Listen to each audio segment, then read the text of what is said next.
आदरणीय वारके सर यांनी केलेला आहे. देखणी ती जीवने जी तृप्तीची तीर्थोदके, चांदणे ज्यातून वाहे शुभ्र पाऱ्यासारखे, देखणे ते हात ज्यांना निर्मितीचे सोहळे, मंगलाने गंधलेले सुंदराचे सोहळे, असं बाबा बोरकर सर म्हणतात. या उक्तीप्रमाणे अशीच सुंदराची निर्मिती करणाऱ्या ध्येयवेड्यांचा शोध आदरणीय वारके सरांनी घेतलेला आहे. 10 ध्येयवेडी माणसं, विशेष करून यामध्ये 7 प्राध्यापक आहेत आणि उर्वरित माणसं ही आपल्याच परिसरातली, त्यांच्या ध्येयाकडे आकर्षित होऊन या माणसांना आदरणीय वारके सरांनी या ठिकाणी शोधले. अशांच्या पुस्तकाचं प्रकाशन सोहळा या ठिकाणी संपन्न होते. पुस्तकाचे लेखक आदरणीय वारके सर यांना मी विनंती करतो की आपण स्वागत आणि प्रास्ताविक सादर करावं. आदरणीय वारके सर. पुस्तकाच्या प्रकाशन समारंभासाठी उपस्थित सर्वांचं मी प्रथम हार्दिक स्वागत करतो.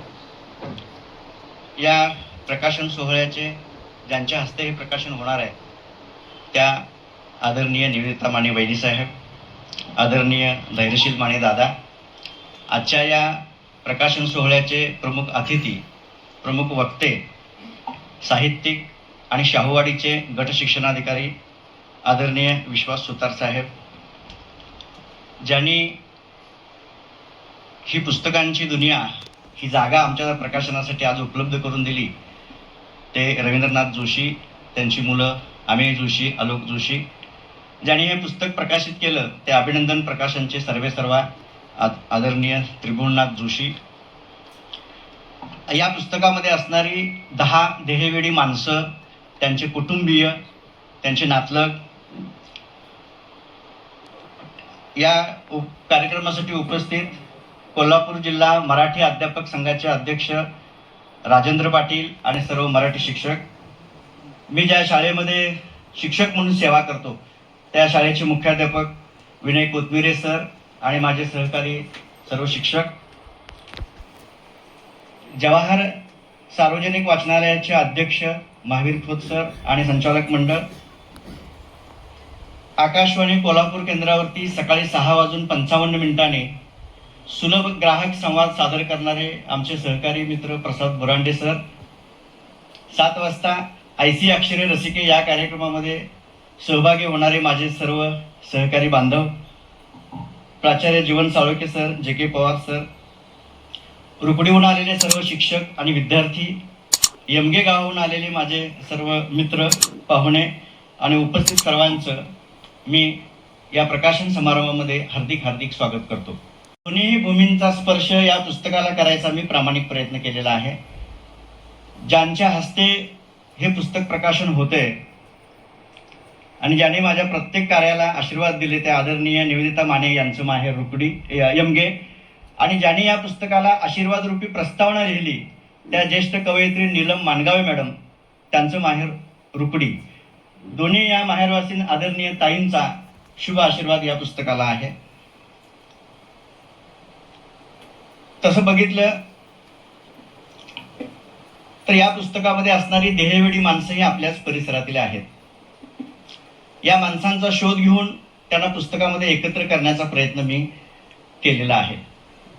असं म्हणतात की पुस्तक हे लेखकाचं अपत्य असतं. आई आपल्या बाळाला 9 महिने आपल्या उदरात सांभाळते, त्याला वाढवते, त्याच्यावर प्रेम करते, माया करते, संस्कार करते. कदाचित पुस्तकं यापेक्षा जास्त वेळ घेतात. या पुस्तकाचं बीजारोपण फेब्रुवारी 2025 मध्ये झालं आणि आज 15 महिन्यानंतर हे पुस्तक आपल्या हाती येते. JK पवार सरांच्या घरी त्यांच्याशी चर्चा करताना मी आमच्यातल्या 1-2 सहकाऱ्यांच्या बद्दल सांगितलं आणि सर मला म्हटले की सर ही वेडी माणसं आहेत.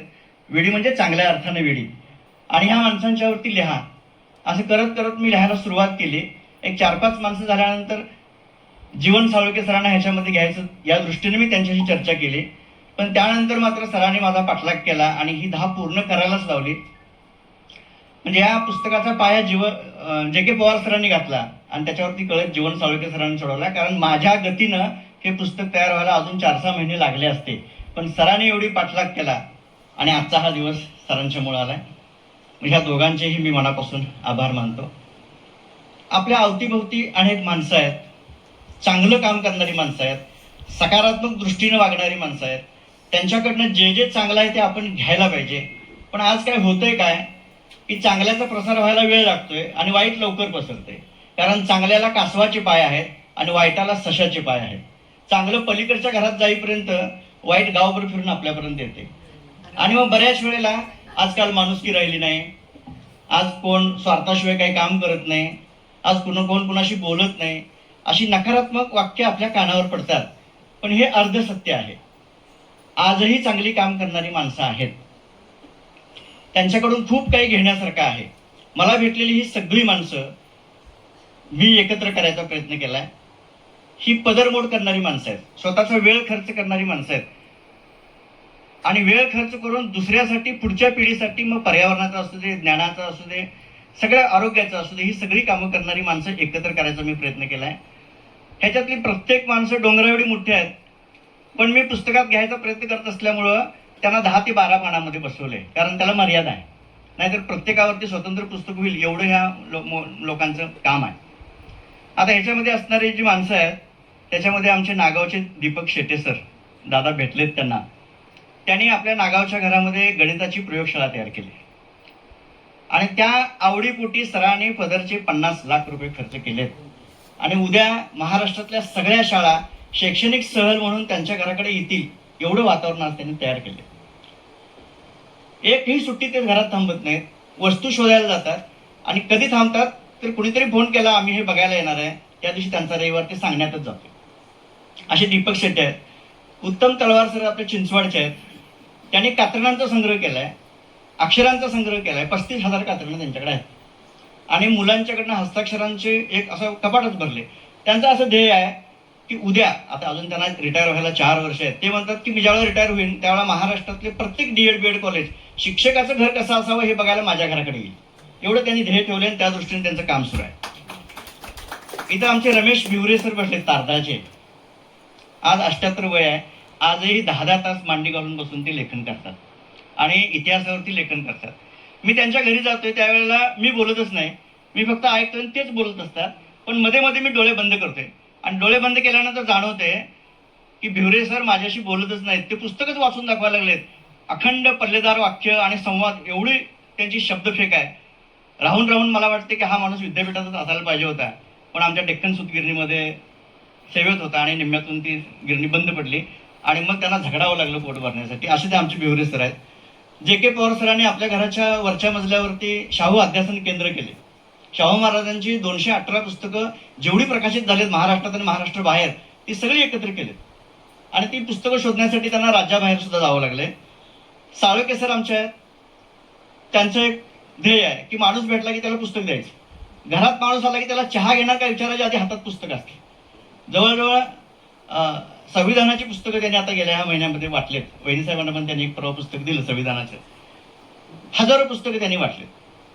किती पैसे खर्च होतात त्याचा विचार करत नाहीत. विदुरा स्वामी मॅडम आमच्या इथं बसले. त्या जिथं जातील तिथं कापडी पिशव्या वाटतात, स्टीलचे ग्लास वाटतात. यूज अँड थ्रो वापरायला आता आम्ही आणताना सुद्धा इथं यूज अँड थ्रो येणार नाही याची काळजी घेतली, कारण मॅडम समोर आहेत. आज येताना सुद्धा चहासाठी त्यांनी 25-30 कप आणले त्याला भेट द्यायला आणि या कार्यक्रमाच्या पिशव्या सगळ्या त्यांनी स्वतः आणले. प्लास्टिक विरोधी काम करतात. आपल्या घरातला कचरा आपण बाहेर ठेवतोय तसं गल्लीतला कचरा गोळा करून आपल्या दारात ठेवतात आणि ते रिसायकलिंगला ते पाठवतात. असं त्यांचं काम आहे. डॉक्टर नलवडे साहेब इथं बसले. गरीब परिस्थितीनं आल्यामुळे त्यांना गरिबीची जाण आहे. बहुतेक डॉक्टर असे म्हणतात की आणि इतक्या दिवसांनी या, पण हे डॉक्टर म्हणतात की आता ह्याच्यावर तुम्ही बरा होतोय परत यायचं नाही, म्हणजे इथंपर्यंत त्यांचं. आणि अगदी गरिबांचा डॉक्टर म्हणून त्यांचं आहे. आणि बालसंकुलमधील मुलांना फ्री सेवा आहे सरांची. त्यानंतर रवींद्रनाथ जोशी साहेब आहेत, ज्याने हे सगळं अक्षरांचं जग इथं उभा केले. ही मंगळवार पेठेतली रस्त्याकडेची जागा 3000 स्क्वेअर फूटची. ह्याच्यात जर दुसरं काही केलं असतं तर 4 पैसे जास्त मिळवता आले असते. पण हे ज्ञानाची गुंतवणूक आहे, अक्षरांची पुस्तकांची गुंतवणूक आहे. एवढा सगळा मोठा, आता पलीकडे पण एवढाच हॉल आहे, ते सगळं त्यांनी पुस्तकांसाठी केले. आणि सगळ्यात शेवटी जे आज इथं नाहीत ते माझे मित्र B.K. गोंडाळ म्हणून राजापूरचे. त्यांना ग्रंथांची आवड होती. त्यांनी आपल्या गावामध्ये ग्रंथालय काढलं, बाजूच्या 10 गावांमध्ये ग्रंथालय काढलं. त्यांना विधवा प्रथा बंद व्हायला पाहिजे म्हणून ते प्रयत्न करायला लागले. आणि 2.5 वर्षापूर्वी तहसीलदार राजापुरांच्या समोर जाऊन त्यांनी शपथपत्र लिहून दिलं की माझ्या मृत्यूनंतर माझी पत्नी कुंकू पुसणार नाही, मंगळसूत्र काढणार नाही, जोडवी काढणार नाही. ते शपथपत्र लिहून दिले. आणि हे पुस्तक प्रसिद्ध व्हायच्या आधीच मागच्या 2-2.5 महिन्यामध्ये त्यांचं निधन झालं. त्यामुळे ह्या माझ्या मित्राला पण मी श्रद्धांजली अर्पण करतो. आपण हे पुस्तक वाचावं. मी सुतार सर नंतर विस्ताराने ह्याच्यावरती बोलणार आहे. पण जिद्द काय असते, परिश्रम काय असतात, चिकाटी काय असते, ते म्हणजे हे पुस्तक आहे. ध्येय काय असतं, वेळ काय असतं, पदरमोड काय असते, ते म्हणजे हे पुस्तक आहे. एखाद्या आजारावर सुद्धा मात करता येते हे सांगणारं हे पुस्तक आहे. निवृत्तीनंतर आपण थकतो, पण निवृत्तीनंतर डबल वेगाने पळता येतं हे सांगणारं हे पुस्तक आहे.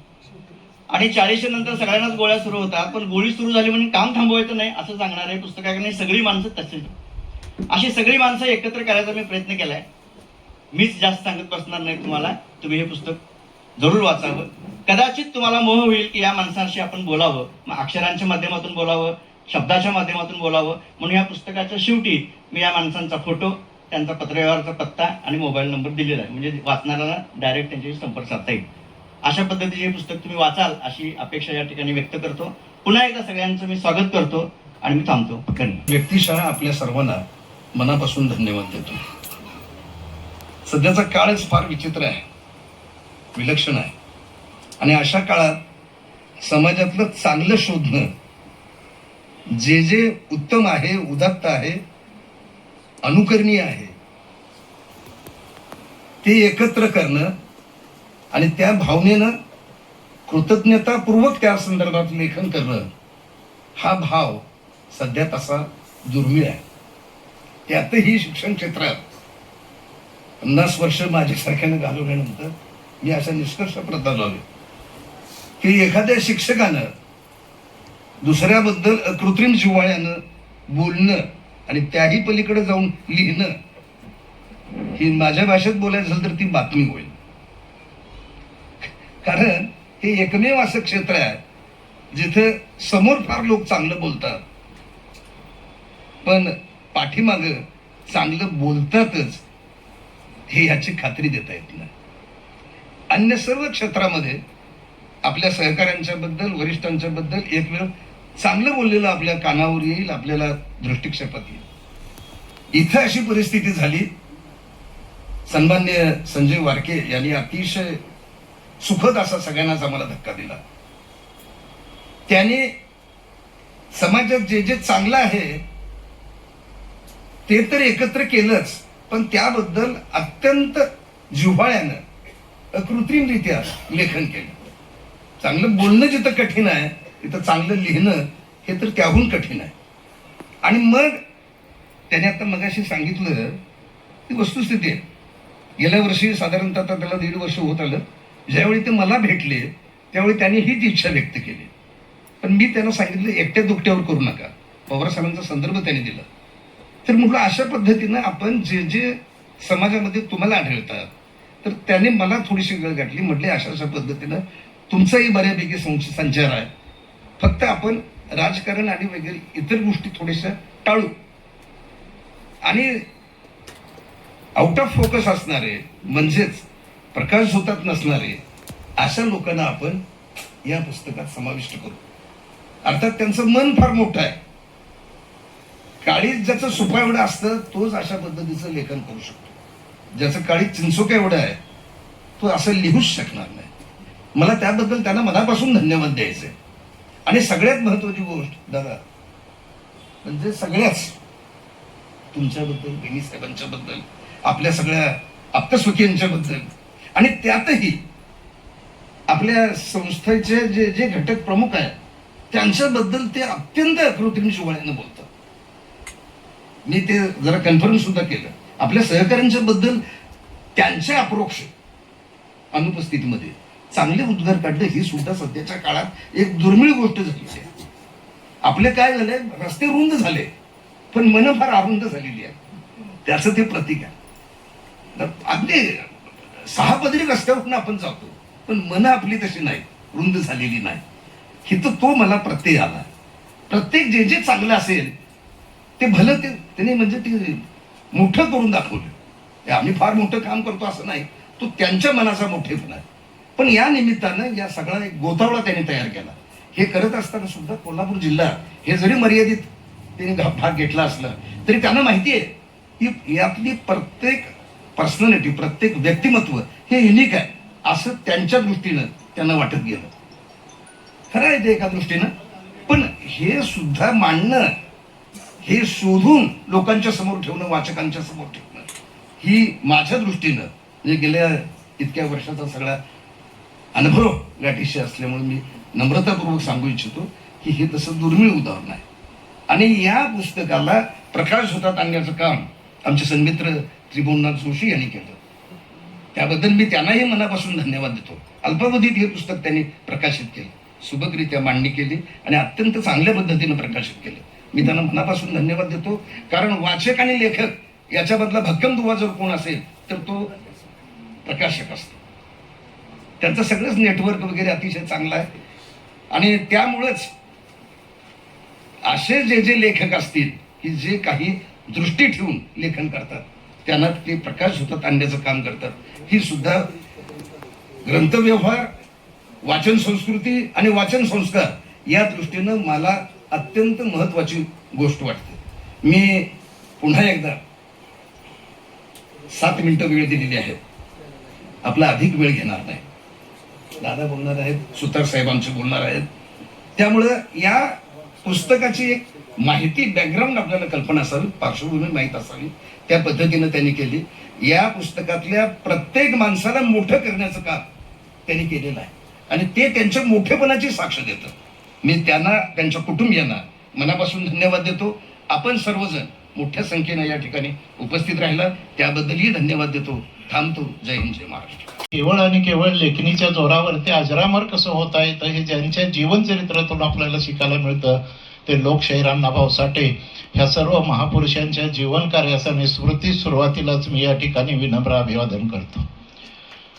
ध्येयवेडी माणसं या पुस्तकाच्या प्रकाशन समारंभाच्या निमित्तानं या ठिकाणी उपस्थित असणारे आपल्या सर्वांचे लाडके नेते आदरणीय धैर्यशील दादा, ज्यांच्याकडून यामध्ये सहभागी असलेली सर्व ध्येयवेडी माणसं आणि आपण सर्वजण उपस्थित बंधू आणि भगिनी, खरं म्हणजे या पुस्तकाविषयी सरांनी खूप सांगण्याचा प्रयत्न केलेला आहे अगदी कमी शब्दामध्ये, आणि तुम्ही ते पुस्तक वाचावं हेही सांगितलेलं आहे. पुस्तकांची त्यांनी काही वैशिष्ट्य सांगितले, त्यातलं एक वैशिष्ट्य वयाच्या 69व्या वर्षी म्हणून मी सांगतो, जर आपल्याला अशा प्रकारचं एखादं ध्येय असेल तर डॉक्टरकडे जावं लागत नाही. हे या ध्येयवेडे माणसाचं एक वेगळं वैशिष्ट्य आहे. डॉक्टरांपासून लांब राहायचं असेल तर असं कुठलं तर एखादं वेड आपल्याला असलं पाहिजे, आणि असं वेड असणारी ही सर्व माणसं आहेत यामध्ये. खरं म्हणजे यांचं कौतुक आहेच, पण ज्या वेळेला हे पुस्तक तुम्ही वाचाल त्यावेळेला तुमच्या लक्षात येईल की यांच्या पाठीमागं यांचं कुटुंब जास्त वेड आहे.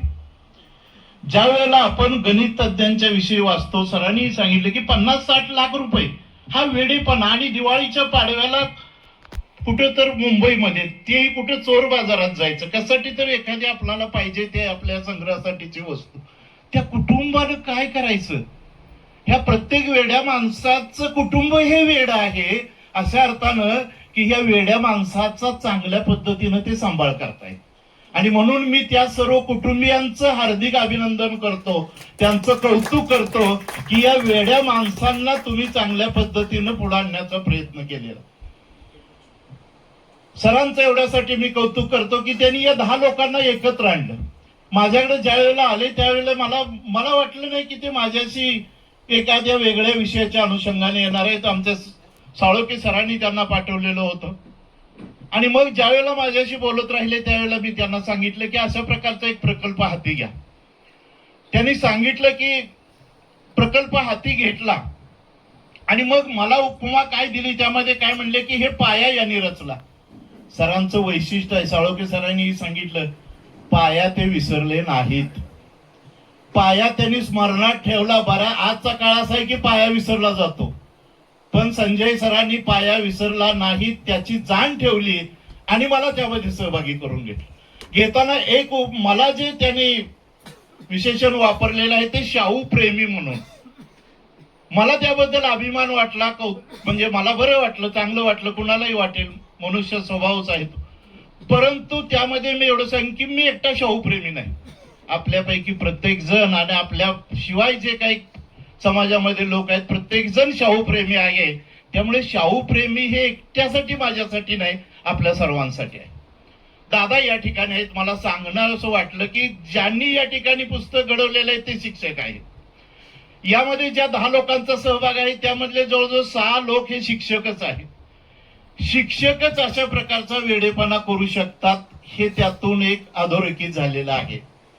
शाहू महाराजांच्या ग्रंथांचा संग्राहक म्हणून माझ्याकडे जे काही 200-250 पुस्तक आहेत शाहू महाराजांच्या विषयी, शाहू महाराजांच्या हयातीमध्ये असताना जे 3-4 पुस्तकं प्रकाशित झालेली आहेत, पहिली 2 पुस्तकं ही शिक्षकांनी लिहिलेली होती. त्यातलं पहिलं पुस्तक आहे 1885 सालचं, शाहू महाराजांच्या वयाच्या 11व्या वर्षी श्रीमंत महाराज शाहू छत्रपती सरकार करवीर यांच्या दत्तक विधानाची हकीकत, सन 1885. कोणी लिहिलेलं आहे हे? सदाशिव महाजी देशपांडे. कुठे होते? सेंट्रल मराठी स्कूल कोल्हापूरचे हेडमास्टर. दुसरं पुस्तक त्यानंतर शाहू महाराजांचा राज्यारोहण समारंभ झाल्यानंतर मुख्तारी समारंभ किंवा श्रीमंत महाराज शाहू छत्रपती सरकार करवीर यांचा राज्याधिकार स्वीकारोत्सव. लेखक कोण आहेत? बाळाजी महादेव करवडे. हे सुद्धा मुख्याध्यापक. कुठे? हेडमास्टर पट्टण कोडोली पेटा आळता. हे दोन्ही शिक्षकच. बाकीच्या कुणाच्याही लक्षात आलं नाही. मात्र शिक्षकांना असं वाटलं, त्यांनी डायरी लिहिलेली होती. 4-5 दिवस हे समारंभ चालायचे आणि मग त्या डायरीचं आता करायचं काय, दुसऱ्या वर्षी हे पुस्तक प्रकाशित केलेलं आहे. आणि म्हणून सरांनी जे लिहिलेलं आहे यामधले बरेचसे शिक्षक आहेत. यांचंही कार्य पुस्तक लिहिताना पुस्तकांचा संदर्भ असावा लागतो, संदर्भ ग्रंथ वापरावे लागतात. सरांनी संदर्भ ग्रंथ वापरलेले नाहीत, संदर्भ ग्रंथ वाचलेले नाहीत, पुस्तकं वाचलेली नाहीत, माणसं वाचलेली आहेत. यातला प्रत्येक माणूस सरांनी वाचलेला आहे.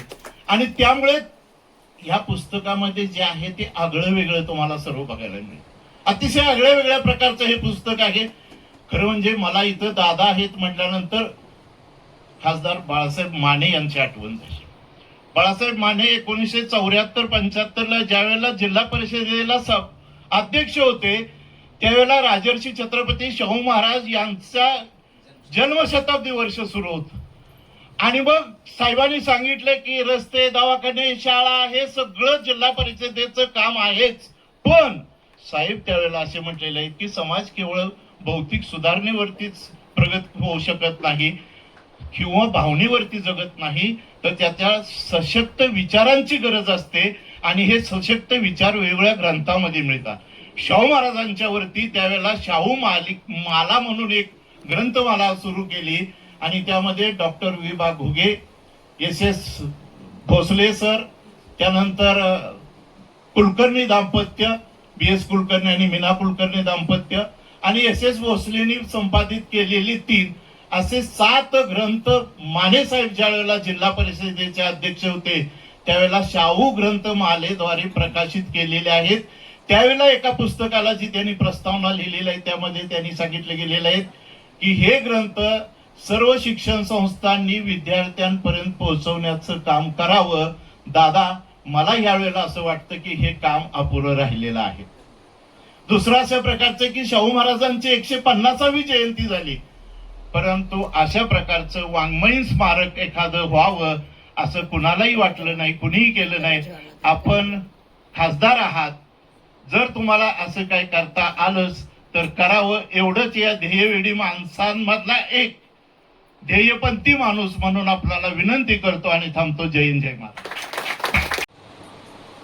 ते अशाच लोकांच्या मध्ये लपलंय ज्यांनी पडद्यामागं खूप काम केलंय, पण पडद्यावर त्यांच्या बाबतीत लिखाण कुठं होऊ शकलेलं असेल किंवा नसेल अशा वेचक लोकांना, 10 लोकांना तुम्ही या ठिकाणी शब्दांकित करण्याचा प्रयत्न केलाय. 10,000 लोक अजून वाट बघतायत की ज्यांना या पुस्तकाच्या मालिकेमध्ये यायचंय. मी विचार करत होतो, देहवेडा माणूस नावाचं पुस्तक संजय सरच का लिहित असतील, कारण संजयला दूरदृष्टी होती, दिव्य दृष्टी होती आणि त्याला समाजाच्या पलीकडे बघायची संधी मिळत होती.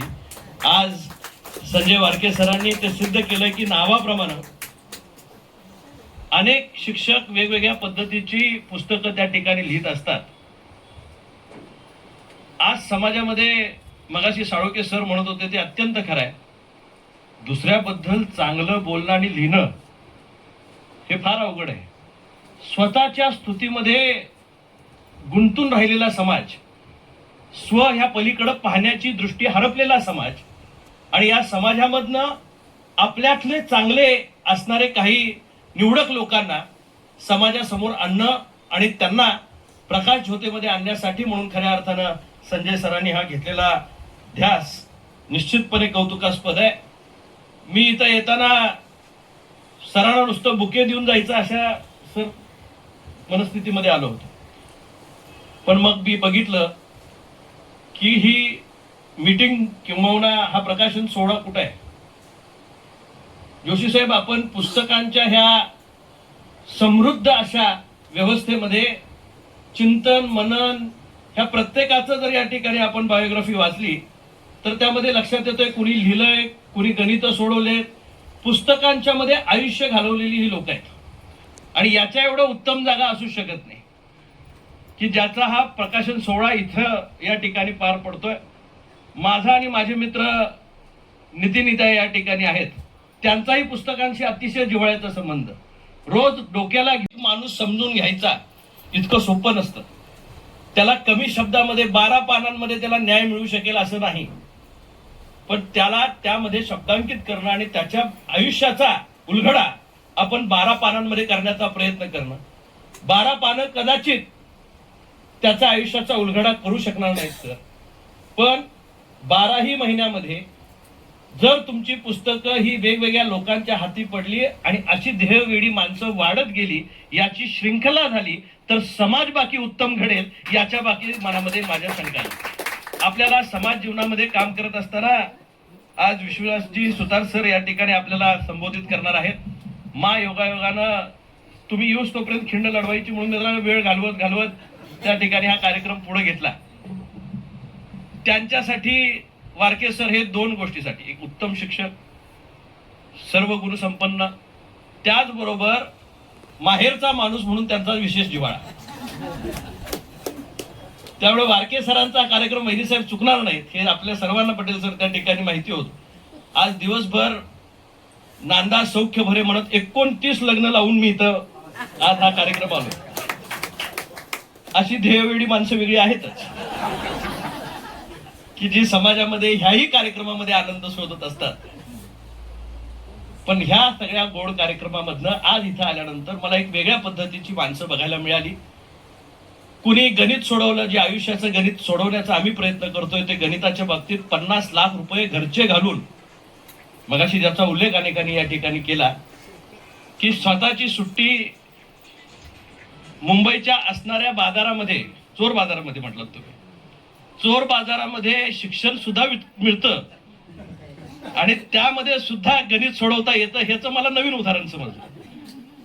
कोण काय पाहावं, कुठं काय पाहावं, त्याची दृष्टी काय, चोर बाजारात काय घ्यायला जावं, तर चोर बाजारात सुद्धा आयुष्याचं गणित सुटू शकतं आणि त्याच्यातनं एक संग्रहालय घडू शकतं. हे अनेक जणांना माहीत नसेल, पण निश्चितच यातनं एक वेगळं उदाहरण सरांच्या निमित्ताने या ठिकाणी घालून दिलं. नागावकरांच्या मध्ये असा एक रत्न लपलेला होता की ज्याची ओळख आज या निमित्तानं त्या ठिकाणी झाली. मी मनापासून सर त्यांचंही या ठिकाणी अभिनंदन करतो. आदरणीय दीपकजी शेटे सर या ठिकाणी, उत्तमजी तळवार सर या ठिकाणी आहेत. कात्रण संग्रहालयामध्ये 35,000 ना, 35 ते 36,000 कात्रणं त्यांनी त्या ठिकाणी. मी त्यांना सहज विचारलं की का तुम्ही सुरुवात केली, तर ते म्हणले रद्दी गोळा करत करत त्या ठिकाणी त्यांच्या आयुष्याच्या मध्ये ह्या छंद त्यांना जडला आणि त्या पद्धतीनं त्यांनी ती कात्रणं गोळा केली. रद्दीमधनं सुद्धा छंद जोपासता येतो आणि एखादाही लिहिलेला कागद वाया जात नसतो. तो स्मरणात राहण्याच्यासाठी कुणी कुणाबद्दल काय लिहिलं याच्याबद्दल आलेख या ठिकाणी असतील तर त्यांच्यापाशी ते 83 पासूनच त्यांनी मला सांगितलं की तुम्ही त्याचं त्या ठिकाणी वृद्धीतून वृद्धीकडे, बुद्धीकडे, पण ते दोन्ही आहे. वृद्धीही झालीये, बुद्धीतही वाढ झालीये आणि समाजाला आपण जे देणं लागतो त्यामध्ये कोण कशा छंदातनं या ठिकाणी पुढे जाईल सांगता येत नाही.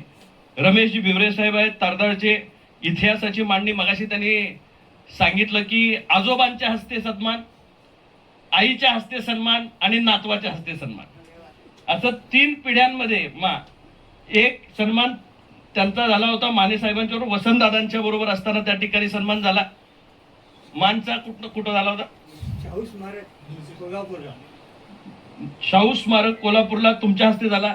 आणि त्यांच्या हस्ते सांगली साहित्य टीबी पाटील सर, अच्छा, श्रीनिवास साहेब, पी.बी. पाटील सरांच्या हस्ते त्या काळामध्ये त्या ठिकाणी झाला. आणि माझ्या हस्ते शरद पवार साहेबांनी मी असताना त्या ठिकाणी निमशिरगावला झाला. असे 3 वेळा त्यांचा या ठिकाणी आला. एकाच कुटुंबातल्या तिघांनीही एकाच माणसाचा सन्मान, कदाचित हाही रेकॉर्ड असावा. 3 पिढ्यांनी, म्हणजे त्या परिस्थितीमध्ये एखादा माणूस 3 पिढ्या आपलं काम चालू ठेवतो आणि आमच्या 3 पिढ्या त्या सन्मान करण्यासाठी त्या स्टेजवर असू शकतात. हे दोन्हीचा दुग्धक्षकारा योग या ठिकाणी आहे की आम्ही भाग्यवान आहोत आणि ते कर्तृत्वान आहेत. त्याच्यामुळं त्यांच्या कर्तृत्वाला आम्हाला या ठिकाणी सन्मान करण्याची संधी मिळणं हे सुद्धा आमच्यासाठी भाग्याचं आहे. या ठिकाणी मुरगुडचे सन्माननीय जीवन साळुंखे सर आहेत. पुस्तक भेट देणे हा त्यांचा छंद आहे. त्यामधनं निर्माण करणं, याच्यासाठी प्रयत्न करणं ही आपल्या सर्वांची जबाबदारी असते. आणि साळुंखे सर हे आयुष्यभर ते जगत आलेत आणि त्यांनी ते जगलेलं पुढच्या पिढीमध्ये परत बिंबवायचं काम ते पुस्तकाच्या माध्यमातून त्या ठिकाणी करतायत. त्यांच्या शब्दफेक असेल, त्यांच्या बोलण्याची ढब असेल, त्यांच्यामध्ये जो या ठिकाणी एकमेकाशी संवाद साधण्याचं जे स्किल आहे ते फार कमी लोकांच्या मध्ये त्या ठिकाणी असतं. आणि 7 मिनिटं दिल्यानंतर 7 मिनिटात बोलून बसणारा शिक्षक मी पहिल्यांदाच बघितला. 45 मिनिटाचा क्लास न होता नाही, पण ते पथ्य पाळणं हे अत्यंत महत्वाचं आहे. त्यामुळं गुरुवर्यांना त्यांनी पुस्तकही देतात आणि त्याचबरोबर बंधनही पाळतात. असे दोन्हीचा समागम असणारे आदरणीय साळुंखे सर, जे.के. पवार साहेब, शाहू महाराजांच्या बाबतीत या ठिकाणी आपण पवार सरांनी मला सांगितलं की आजोबांनी त्या काळामध्ये 100 वर्ष झाली त्यावेळी मानेसाहेब जिल्हा परिषदेचे अध्यक्ष होते, शाहू महाराजांची जन्मशताब्दी वर्ष, आणि त्यावेळी चालू केलेली काही पुस्तकं, त्यांनी त्याच्यावर लिहिलेली प्रस्तावना याचा उल्लेख आपण त्या ठिकाणी केला.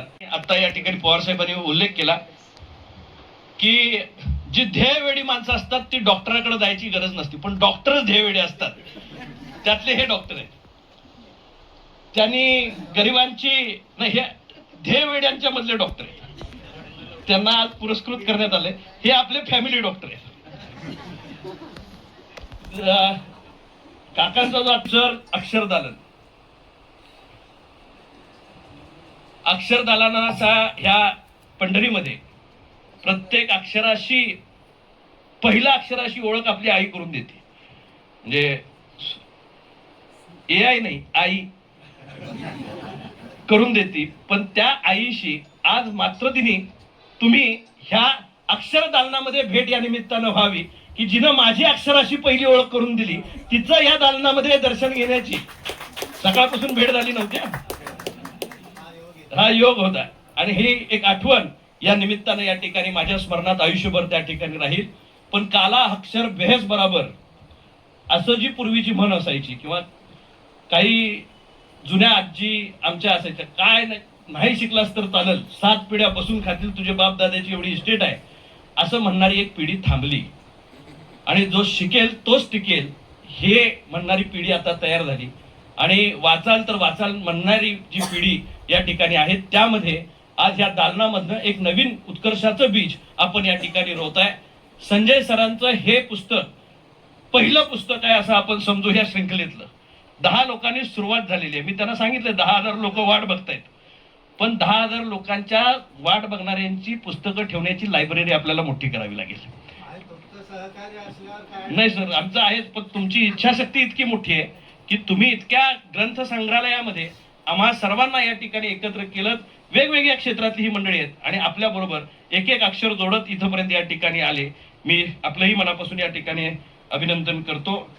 मगाशी हर तऱ्हेची असतात, स्वतःपुरतं जगतात, सावलीपुरतं जगतात, 5-50पुरतं जगतात, कोण मी साठी जगतो. हे सगळं सोडून, म्हणजे मी सोडून त्याचं त्व व्हायला शिकवणारं हे पुस्तक आहे.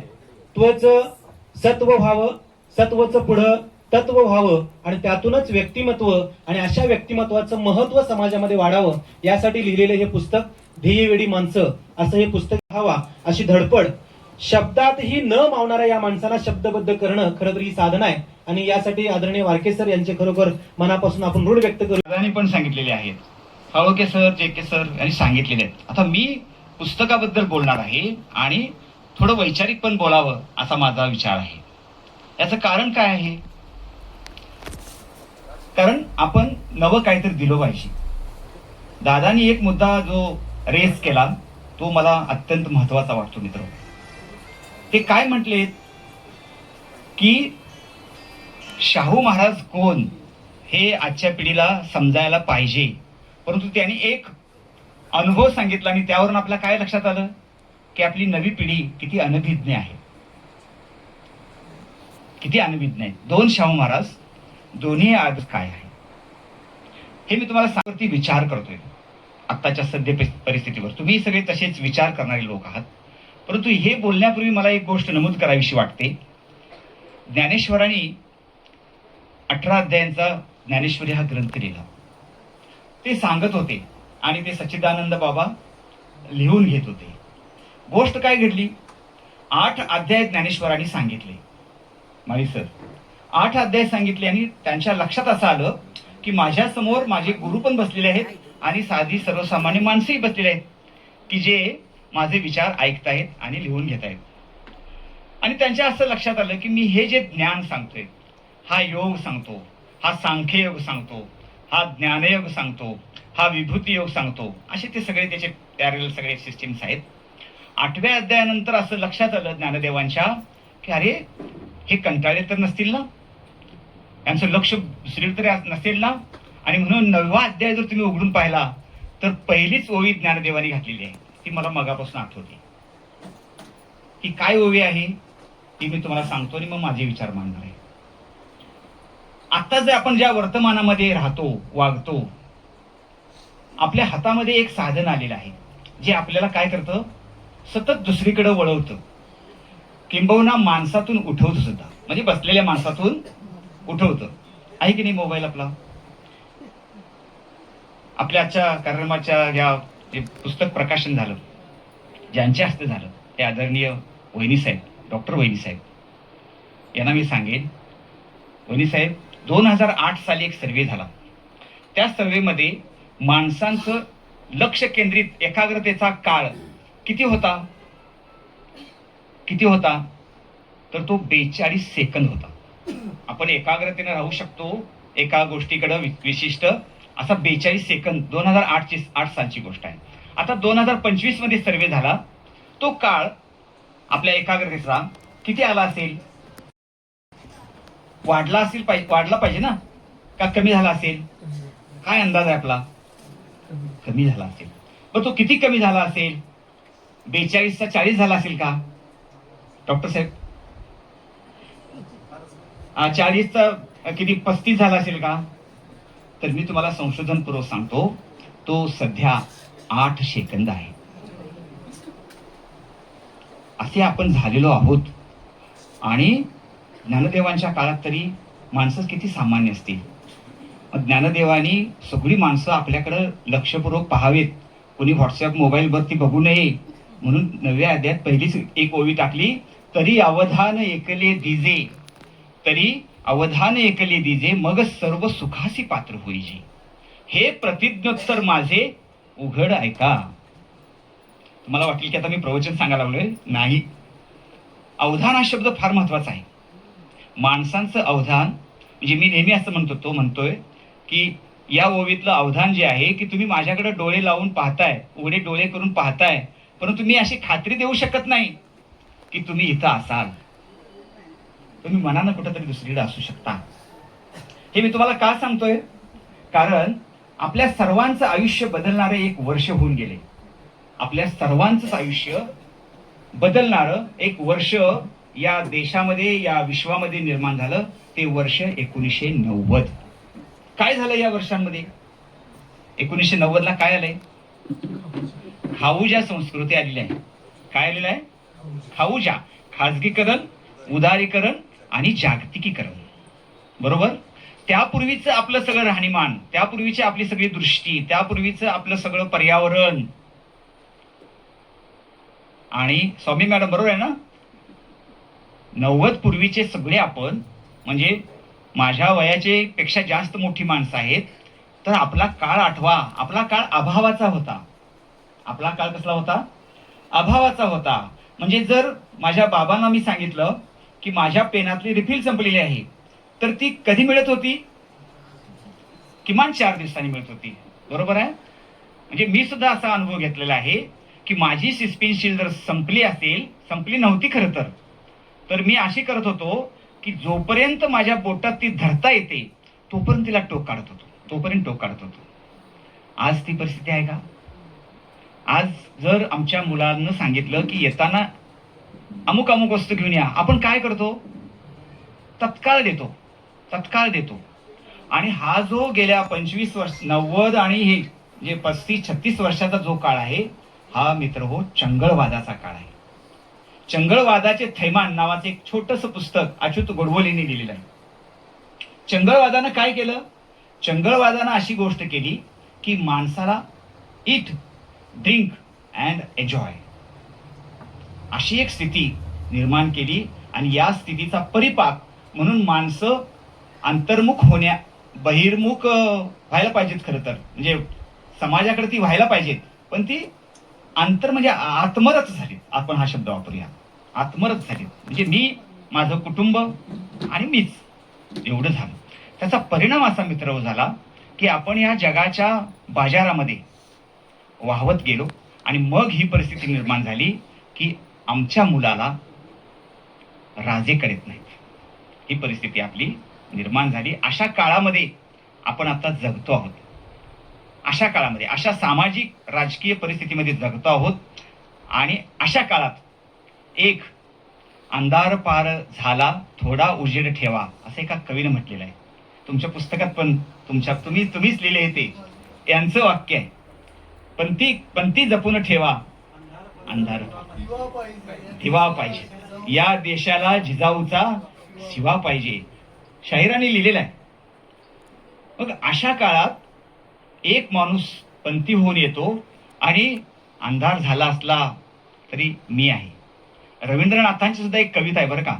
रवींद्रनाथांची कविता आहे वैरी साहेब, रवींद्रनाथांची कविता आहे. त्या कवितेमध्ये सूर्य म्हणतो काय की आता मी मावळणार आहे आणि या धर्तीवरती अंधाराचं साम्राज्य पसरणार आहे. या विश्वाचं, या पृथ्वीचं काय व्हायचं? तेव्हा एक पंथी पुढे येते आणि म्हणते की तू जरी मावळणार असलास, अंधार होणार असला तरी होऊ दे, मी माझ्या परीनं, माझ्या पुरता, पावलापुरता प्रकाश टाकून अंधारात उजेड पेरण्याचं काम करणार आहे. मला आज घडीला असं वाटतं की आमचे संजय वारके सर त्या पंथीसारखं ध्येयवेडी माणसं लिहून हे काम करतात असं या ठिकाणी मला वाटतं. त्या पुस्तकाचं प्रकाशन अशा ठिकाणी होतंय की पुस्तकानं समृद्ध असलेलं ठिकाण आहे. यासारखं ठिकाण योग्य आहे का सांगा? आजूबाजूला पाहावं तिकडं पुस्तकच आहेत. आणि जिथं आपण असू, गेल्या आठवड्यात तिथं एक पुस्तक प्रकाशन झालं. त्या पुस्तकाचं नाव होतं रमेश बाबांचं, फुलासंगे मातीस वास लागे. आम्ही अशा पुस्तकांच्या सहवास राहिलो तर आपल्याला सुद्धा सुगंध लाभणार की नाही? लाभेल. त्या पुस्तकामध्ये मी वाचलेलं आहे, ध्येयवेडी माणसं आहेत, हे खरं आहे. पण मी तुम्हाला सांगूनच जातो आता, संजय वारकेनी या पुस्तकात एक नवा शब्द आपल्याला दिलेला आहे. नवा शब्द ते काय म्हणतात तर शिवाजी फेटेमध्ये माणसांचं पोट भरण्यासाठी, भूक भागण्यासाठी अनेक खानावळी आहेत. खानावळ माहिती आहे ना आपल्याला, पोट भागवते. परंतु एक वाचनावळ आहे आणि ती इथंच तांबनकर हॉस्पिटलच्या समोर अक्षरदानांच्या रूपाने आहे. अक्षरदानाला वाचनावळ म्हणणारा संजय वारके हा वेगळा लेखक आहे असं मला या ठिकाणी वाटतं. मी असा विचार करत होतो, आपण माणूस म्हणून जेव्हा जन्माला आलो, अर्थात 450 कोटीचा आपला काहीतरी इतिहास आहे, परंतु मी अभ्यास केला तेव्हा माझं अशा लक्षात आलं की सेपियन नावाचा एक ग्रंथ आहे.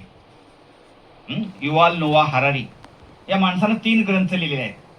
ज्यांना वाचनाची आवड आहे, अर्थातच आपण सगळे वाचन प्रेमी आहातच, त्याशिवाय आपण इथं येणार नाही.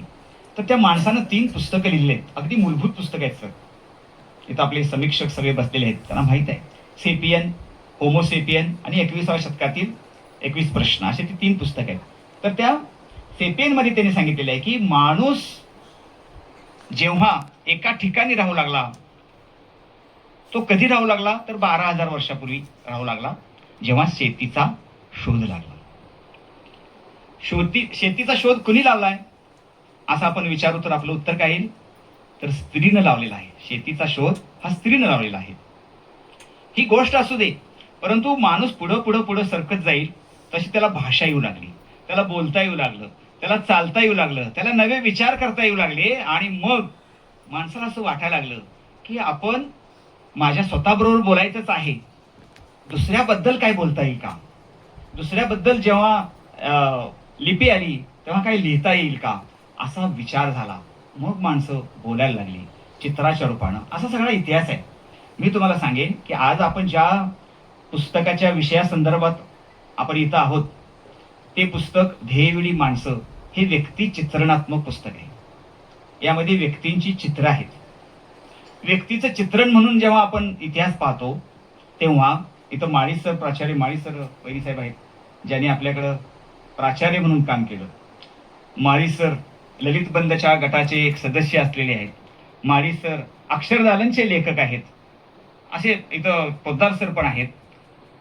तुम्हाला मी निश्चित सांगतो, गेल्या 1000 वर्षामध्ये जेव्हा व्यक्तींबद्दल, त्यांच्या व्यक्तिचित्रांबद्दल लिहिण्याचा जेव्हा अभ्यास झाला, तेव्हा चक्रधर स्वामींच्या ज्या लीळा होत्या, चक्रधर स्वामींच्या महानुभाव पंथाचे चक्रधर स्वामी, त्यांच्या ज्या लीळा होत्या, त्या लीळा अनेकांनी सांगितल्या आणि एका माणसानं मात्र त्या सगळ्या लिहून काढल्या.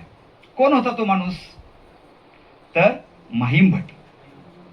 माहीम भटानं पहिलं काम केलं की चक्रधरांच्या ज्या लीळा होत्या त्या त्यांच्या व्यक्तिचित्रणात्मक अंगानं सगळ्या लिहून काढल्या. आपल्या पुढचा तो एक मुख्य आधार आहे, मूलाधार आहे मित्र. आणि मग ही परंपरा पुढं पुढं पुढं होत गेली. नक्की आहे, आपल्या प्रिय माणसाबद्दल, ज्याच्याबद्दल आपला आदर आहे, त्या माणसाबद्दल आपण बोलणारच ना, आपल्याला लिहावंसं वाटणारच की.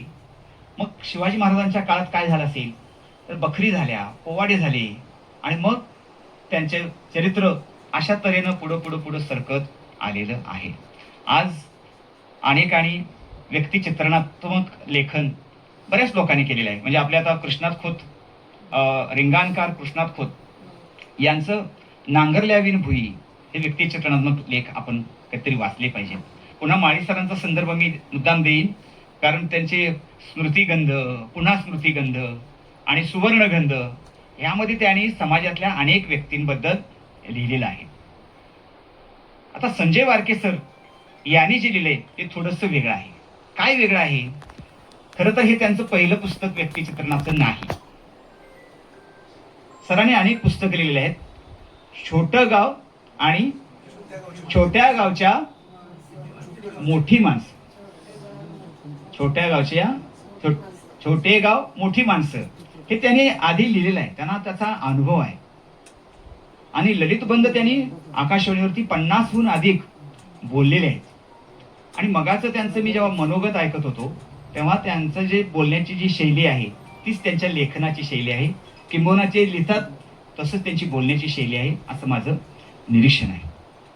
ध्येयवेडी माणसं हे त्यांनी निवडलेलं एक शीर्षक आहे आणि त्या शीर्षकात ध्येयानं वेडी अर्थात झालेली माणसं सगळे आहेत.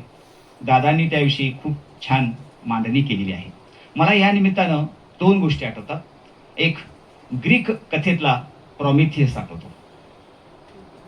ग्रीक या प्राककथेमध्ये प्रॉमिथियस नावाचा एक धडपडणारा माणूस होता.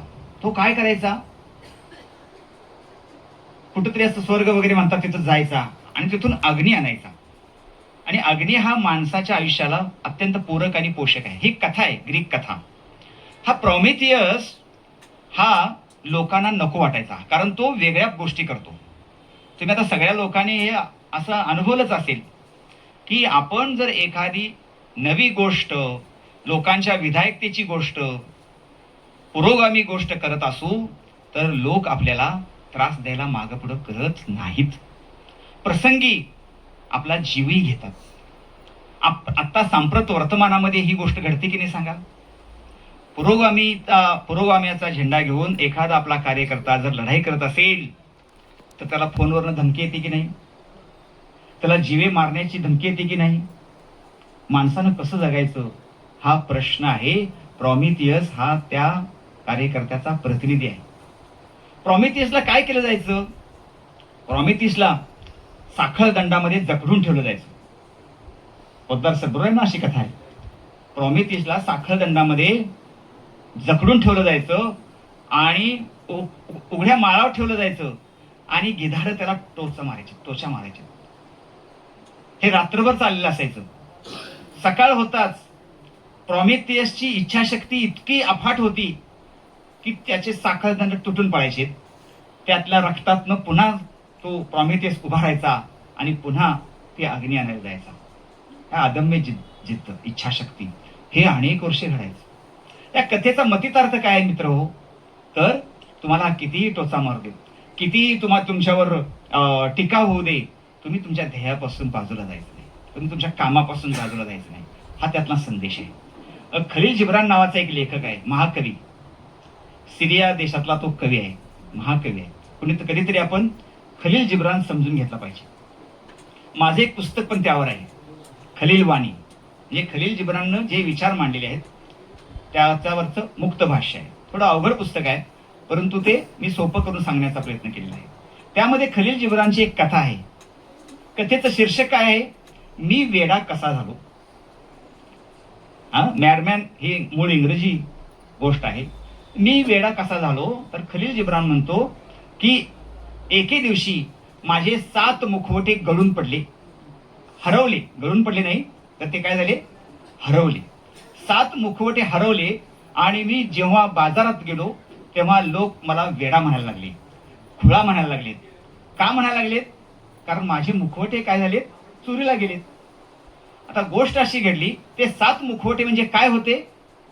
तर ते 7 मुखवटे म्हणजे त्यांचे मुखवटे होते, खरा चेहरा नव्हता. जेव्हा खरा चेहरा दिसला तेव्हा तो माणूस वेडा ठरला. खरा चेहरा म्हणजे काय? खरा चेहरा म्हणजे स्वतःचं अस्तित्व, मी कोण आहे, मीचा शोध म्हणजे खरा चेहरा. अब्राहम मास्लो या नावाचा एक मानसशास्त्रज्ञ, समाजशास्त्रज्ञ होऊन गेलेला आहे, अब्राहम मास्लो. त्याने एक सिद्धांत मांडलेला आहे, तो आहे गरजांचा सिद्धांत. माणसाला काय काय गरजा आहेत? तर 5 गरजा आहेत. त्यातली पहिली गरज आहे अन्न, वस्त्र आणि निवारा. ही सगळ्यांचीच गरज आहे. ही प्राण्यांची आहे, पशुपक्ष्यांची आहे, माणसांची सुद्धा आहे. अन्न, वस्त्र, निवारा ही अत्यंत प्राथमिक गरज आहे मित्र. मी एकदम तुम्हाला थोडक्यात सांगतो, कारण यावरती एक विशेष व्याख्यान होण्यासारखा विषय आहे. पण अगदी छोटी गरज आहे, अन्न, वस्त्र आणि निवारा ही पहिली गरज. दुसरी गरज माणसाची काय आहे? तर माणूस जेव्हा ह्या गरजा पूर्ण होतील तेव्हा दुसऱ्या गरजेच्या शोधात येतो. ती गरज आहे सुरक्षितता.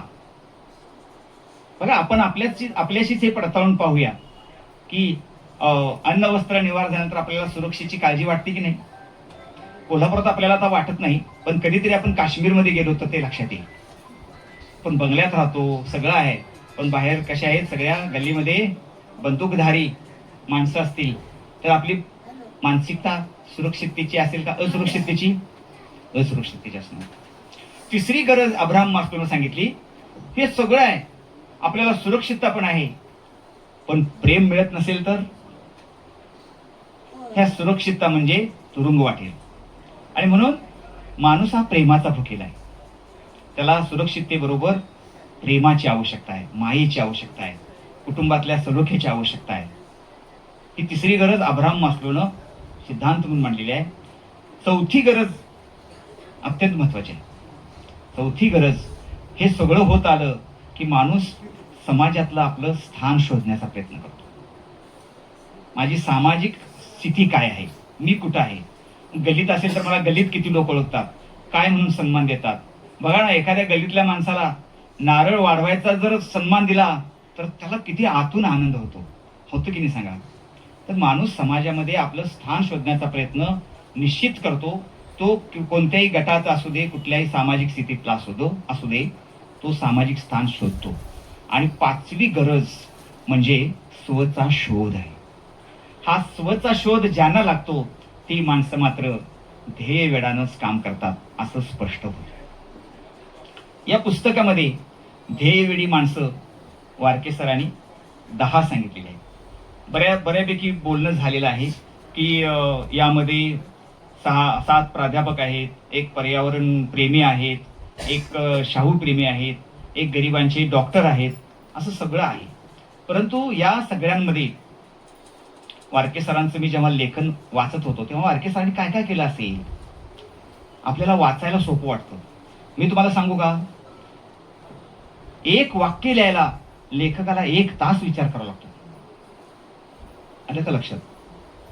आपण वाचून वाचून टीका करू शकतो, पण मित्र हो, लिहिणं ही गोष्ट खूप अवघड आहे.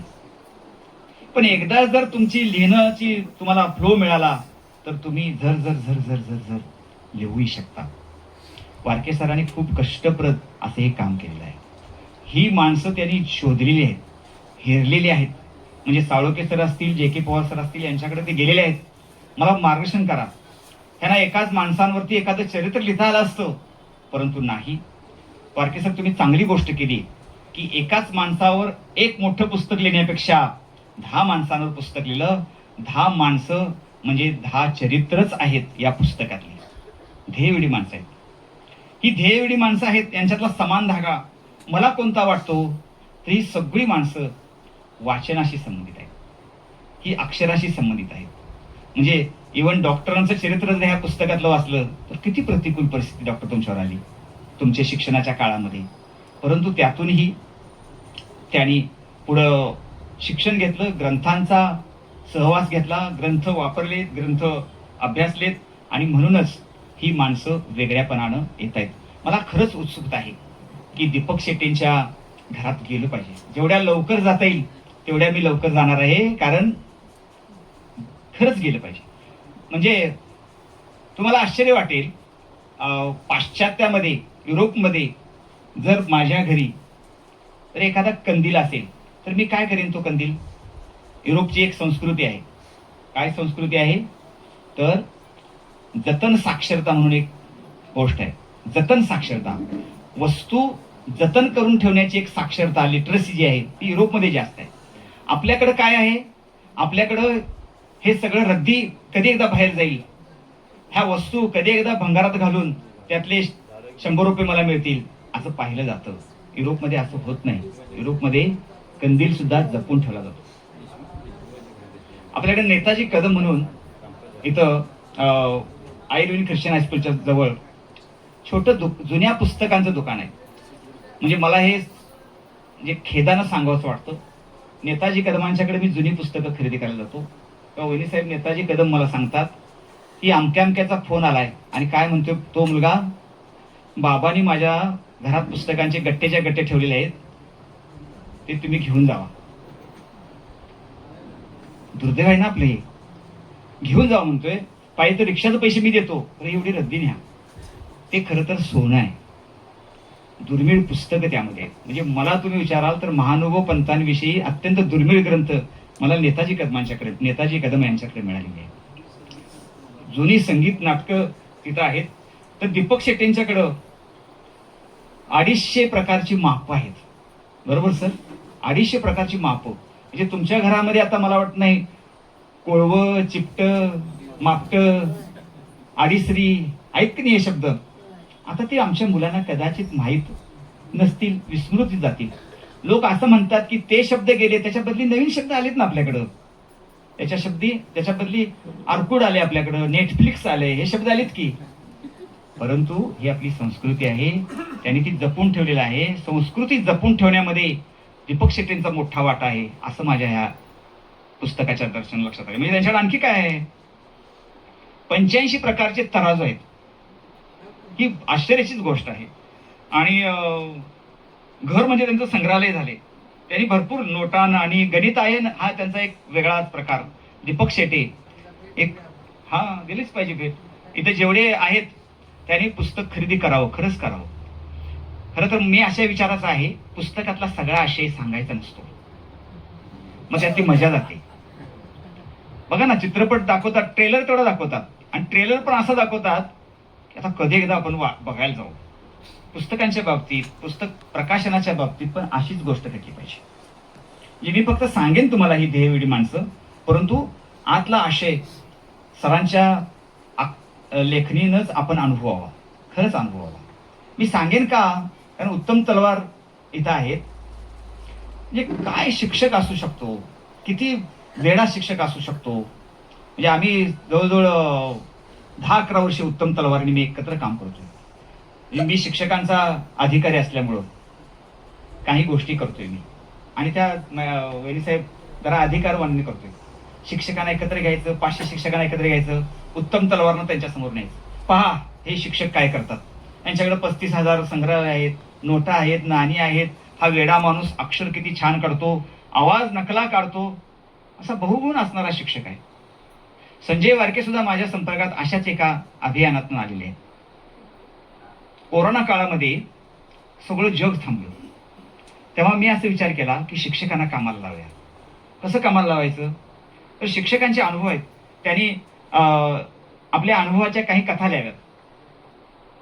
त्यातले मुलं खरोखर असतील, परंतु त्यांनी त्या मुलांची खरी नावं लिहायची नाही, त्याला कथेचं रूप द्यावं. आणि मी अशी एक स्पर्धा जाहीर केली कोरोना काळात की शिक्षकांच्या अनुभवजन्य कथांचा संग्रह काढायचा. तुम्हाला आश्चर्य वाटेल, 86 कथा राज्यभरातून आल्या, 21 जिल्ह्यातनं आणि कर्नाटकातून कथा मिळाल्या. 86 मधल्या आम्ही पहिल्या 25 कथा काढल्या. त्यामध्ये संजय वारके सरांची कथा होती, ती मला आनंदाची गोष्ट वाटली. काय मांडला अनुभव सरांनी, तर न अनुभवलेली आई एका मुलाच्या माध्यमातून त्यांनी मांडली होती. बरोबर सर? सौरभ नावाचा एक मुलगा, आणि त्याला आई वडील नाहीत, तर शिक्षक त्याचे आई वडील कसे होतात, आणि तो एक कल्पना करतो की अरे मी शाळेत जरी अनाथ असलो तरी माझे शिक्षक, माझ्या शिक्षिका आई होऊ शकतात. आणि ही त्यांनी कल्पना केली आणि सरांनी छान कथा मांडली. म्हणजे मला असं सांगायचं आहे की शिक्षक हे करू शकतो. मगाशीच कुणीतरी असं बहुतेक जे सरांनीच म्हटलं होतं की, त्या तुम्ही सरांनी म्हटलं होतं की शिक्षक ध्येय वेडा असतो. म्हणजे शाहूप्रेमी जरी असले, शाहीर जरी असले, तर शाहीर तुम्ही समाजाचे शिक्षकच आहात, तुम्ही समाज शिक्षक आहात. आलं का लक्षात? आणि म्हणून ही वेडेपणा तलवार मला गोंडाळ सरांचं एक मोठं, खरंच ते नाहीत पण त्यांना आदरांजली व्हाव्या. त्यांनी काय माणूस रॅशनॅलिस्ट असू शकतो. म्हणजे आता आमच्या हेरवाडच्या ग्रामपंचायतीनं काय केला, ठराव केला विधवांचा सन्मान करायचा. पण माझ्या बायकोचा सन्मान मी गेल्यानंतरही झाला पाहिजे. तिला माझ्या मृत्यूला ती कशी जबाबदार, बरोबर आहे ना? नवऱ्याचा मृत्यू होतो, ती बाई कशी जबाबदार, तिचं का तिच्या सगळे शरीरावरचे तिचे जे अलंकार आहेत ते काढून घ्यायचे. आणि हा माणूस किती किती किती पुरोगामी आहे. त्यानं लिहून ठेवू शकला असता एखाद्या कागदावर, माझ्यानंतर असं करा, परंतु तहसीलदार कार्यालयात जायचं, तिथं 100 रुपयाच्या स्टॅम्पवर लिहायचं आणि ते अधिकृत करून घ्यायचं. हे गोंडाळच जाणे. त्यांचं कुटुंब जर असेल तर त्यांना सॅल्यूट करायला पाहिजे आपण, खरंच करायला. तर जीवन साळुंखे सर ह्यात आहेतच. काय फक्त वय 72 आहे ना सर? फक्त वय 72 आहे. मी खरंच म्हणतोय, आपल्या आयुष्यात आलेली माणसं आणि आपण आयुष्यात जमवलेली पुस्तकं, या दोनच गोष्टी माणसांना समृद्ध करतात मित्र, खरंच समृद्ध करतात. मी आमचे मार्गदर्शक डॉक्टर सुनील कुमार लवटे सर आहेत, माळी सर आहेत, हे जोशी रवींद्रनाथ जोशी साहेब कुठे गेलेत, ह्या माणसांकडे पाहिलं की आम्हाला उत्साह येतो. अरे ही माणसं एवढ्या वर्षाची आहेत, 75ची आहेत. आपले दुर्दैवानं गेल्या महिन्यात आपल्या कोल्हापुरातलं एक रत्न हरपलं, वय वर्ष 84, जयसिंगराव सावंत. म्हणजे शेवटच्या क्षणापर्यंत लेखन करणारा हा माणूस आमच्यासाठी खरंच उत्स्फूर्त, म्हणजे उत्साहाचा झराच आहे ना. साळुंखे सरांच्याकडे आम्ही असं पाहतो, ते पुस्तकं वगैरे भेट देतात, ही मोठीच गोष्ट आहे. परंतु त्यांच्या पर्सनॅलिटी बघितलं, व्यक्तिमत्वाकडे बघितलं की संपला विषय. छान. मी नेहमीच म्हणतो, जसं आपण मोबाईल चार्ज करतो की नाही, मोबाईल चार्ज करतो, बॅटरी चार्ज करतो, स्वतःला चार्ज करायला पाहिजे ना. मग काय, अशी माणसं पाहिली पाहिजेत, अशी पुस्तकं वाचली पाहिजेत, आपण चार्ज होतो. मी रोज चार्ज होतो बघा असं, खरंच सांगतो तुम्हाला. जे के पवार सरांनी एक मोठं आयुष्यात येऊन काम केले. पुस्तक वाचल्यावर आपल्याला सगळं समजेल. पण पवार सर, मी आणखी एका माझ्या भाषणात तुमचा उल्लेख केला होता. आजपर्यंत पुस्तकांवर पुस्तक, book on books he concept पहिल्यांदा राबवलेली आहे पवार सरांनी, आणि ते कोल्हापूरचे आहेत. आम्हाला आनंद आहे. बुक ऑन बुक्स म्हणजे काय, की अशी काही पुस्तकं घ्यायची आणि त्याचं वाङ्मयीन स्मारक करायचं. शाहू राजांच्या वरची आजवर जेवढी पुस्तकं प्रकाशित आहेत, आय थिंक 215 इतकी पुस्तकं सरांनी मिळवलीत. तुम्ही जर कधी गेलात आणि खरंच सरांच्या घरी भेट दिली पाहिजे, तुम्हाला शाहू अध्यासन, वैयक्तिक शाहू अध्यासन, विद्यापीठातलं नव्हे, वैयक्तिक शाहू अध्यासन आपल्याला समृद्ध आणि 215 क्रमानं लावलेली पाहायला मिळतील. हे book on books he concept मोठी काम केलेलं आहे. स्वामी मॅडम, तुमचं पर्सनॅलिटीज वेगळी आहे. कारण एका इंजिनिअरिंग कॉलेजला शिकवणाऱ्या प्राध्यापिका आणि आपल्या कुटुंबात रममान असलेल्या प्राध्यापिका, त्यांच्या डोक्यात असा विचार येतो की आपलं पर्यावरण, परिसर स्वच्छ झाला पाहिजे. आणि ही एक व्यक्ती जेव्हा विचार करते ना, त्याला एक स्लोगन आहे. काय स्लोगन आहे? नाही, मी वेगळं सांगणार आहे. Think globally, act locally. आणि थिंक ग्लोबली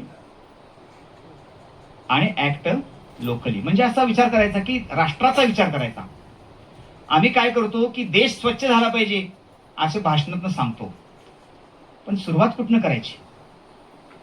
सुरुवात स्वतःपासून केली पाहिजे आणि आपल्या भोवतालच्या पर्यावरणापासून केली पाहिजे. आज तुम्ही सगळे बंगलोधारक आहात. आपण आपल्या घराच्या अंगण स्वच्छ करतो आणि कचरा कुठे टाकतो? कचरा टाकत नाही. म्हणजे मी अनुभवते, आमच्या शेजारी आहेत, सकाळी माझ्या आधी उठून झाडून काढतात आणि माझ्या कंपाऊंडच्याकडे काय येतंय, त्यांचा कचरा येतो. ही स्वच्छतेची धारणा चुकीची आहे. ही स्वच्छतेची व्याख्या नाही. थिंक ग्लोबली, ऍक्ट लोकली आणि रिस्पॉन्स पर्सनली.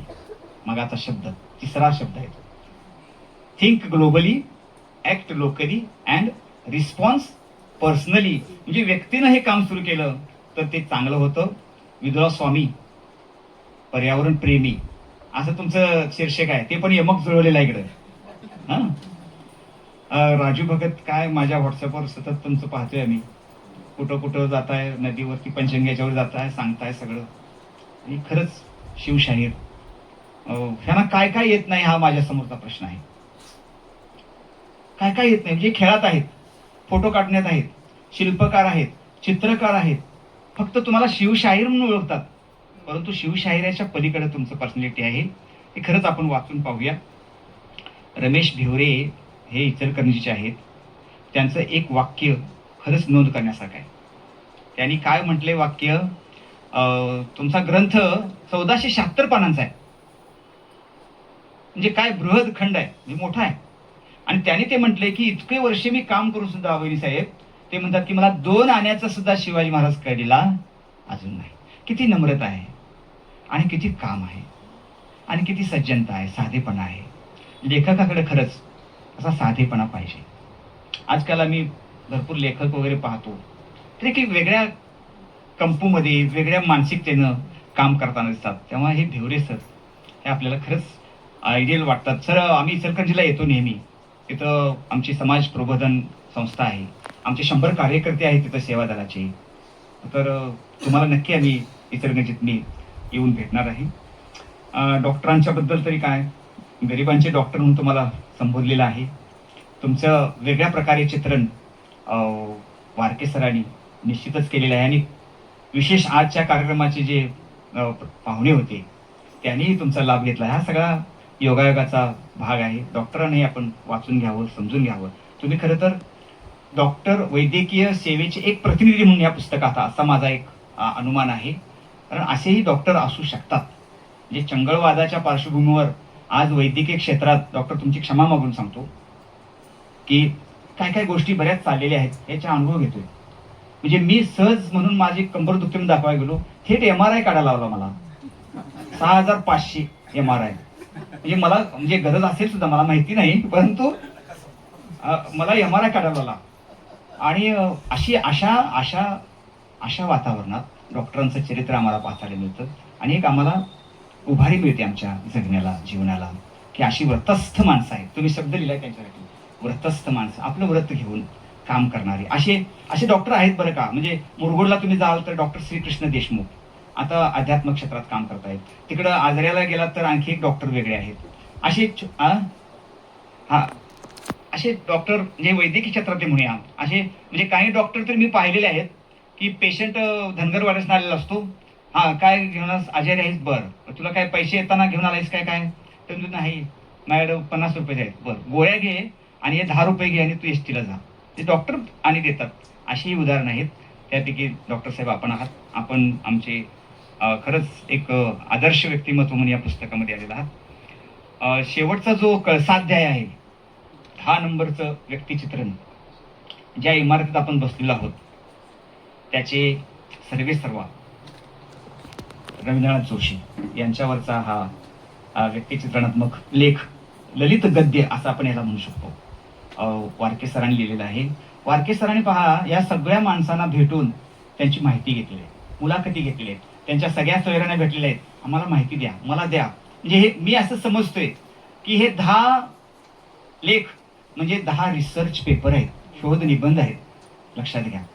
म्हणजे इतकं ते ऑथेंटिक त्यांनी काम केलेलं आहे. कुठेही असं कल्पना विस्तार नाही केलेला, वास्तव आहे ते लिहिलेलं आहे. त्याला त्यांनी एक लिहिण्याची एक पद्धत ठेवलेली आहे.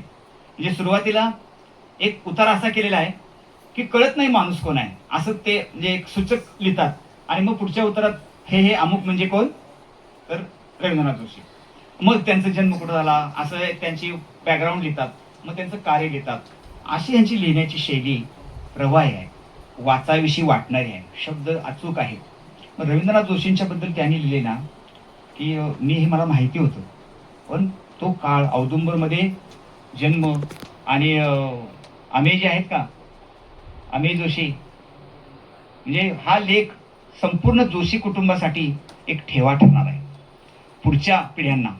कारण आमचा मूळ माणूस कोणत्या परिस्थितीमध्ये औदुंबरवरून इथं आला आणि त्यांनी काय काय हाल अपेष्टा सहन केली.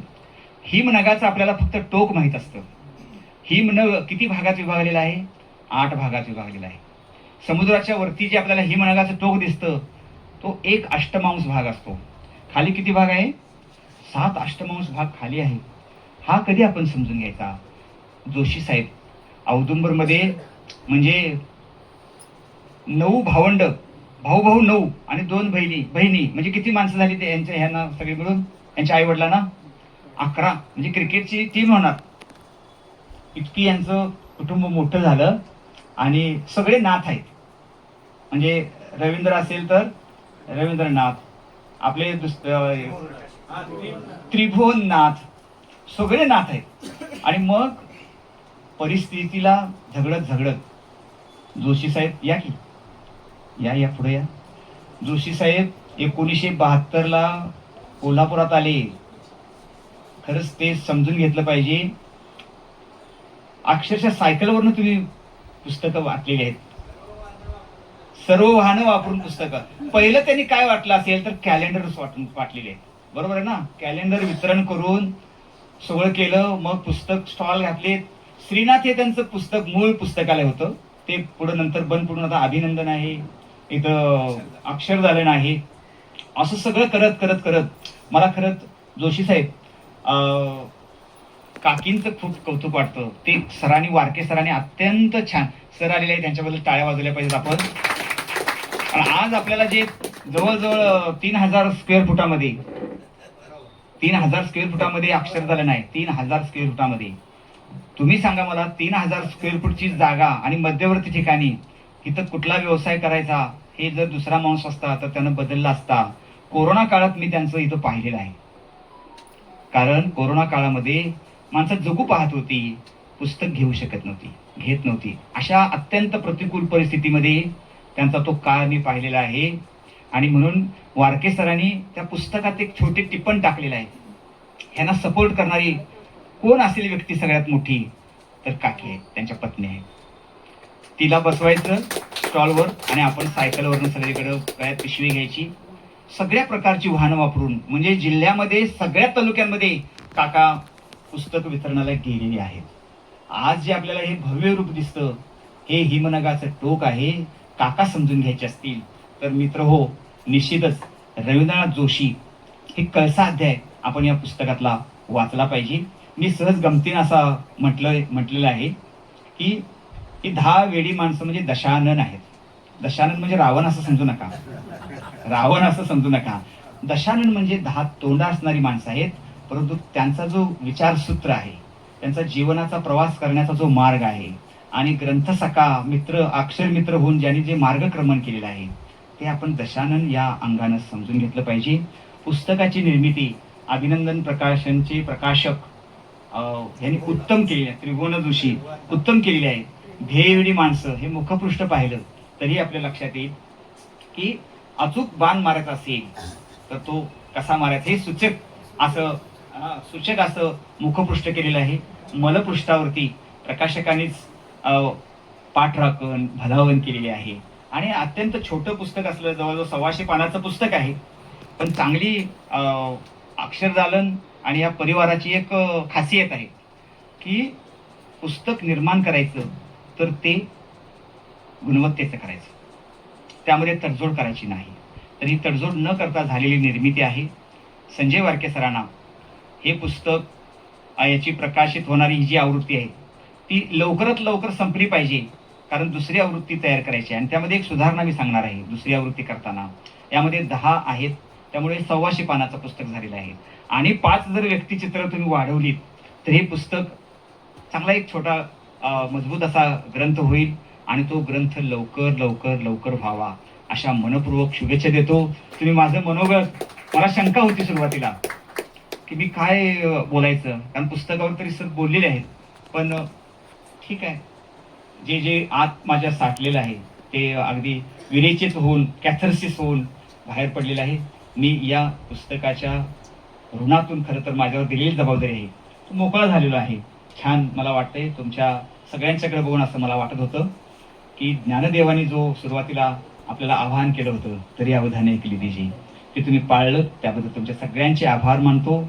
मला इथं बोलायला संधी दिली त्याबद्दलही आभार मानतो आणि थांबतो. जय हो. आणि त्याचबरोबर मी संजयला विचारत होते की म्हणजे अक्षरदालन हे कुठं आलं, तिथं कसा काय कार्यक्रम तुम्ही ठेवला.